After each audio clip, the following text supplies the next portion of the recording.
When we project, we become blind to our own behavior while feeling morally justified in attacking it in others.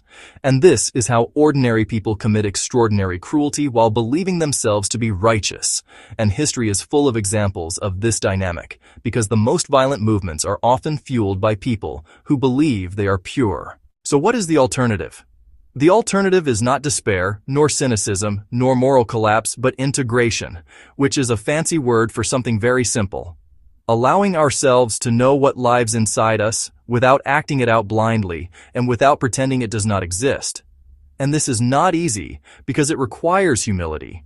And humility is far more difficult than self-righteousness, because humility asks us to live with tension, with contradiction, with uncertainty, and to resist the urge to simplify ourselves or others into caricatures. In this light, personal growth is not about becoming better in the sense of becoming purer, but about becoming wider, more spacious, more capable of holding conflicting impulses without being possessed by them.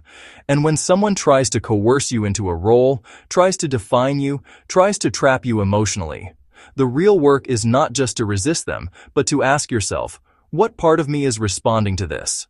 Because that part needs attention, not suppression, and when you attend to it consciously, it loses its compulsive power. And perhaps the most liberating realization of all is this: the people who disturb us most are often our greatest teachers, not because they are wise or kind, but because they reveal something we have not yet integrated.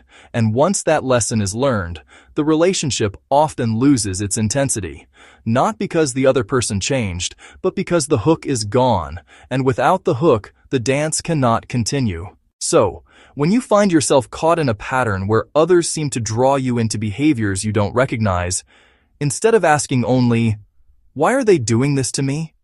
you might also ask, "What is this showing me about myself?" Not as an accusation, but as an invitation, because self-knowledge does not make life simple, but it makes it honest, and honesty is the foundation of freedom. And freedom, as Alan Watts liked to remind us, is not the absence of constraints, but the ability to move with awareness within them, knowing who you are, knowing what you contain, and choosing, moment by moment, which parts of yourself you allow to lead. Thank you for watching.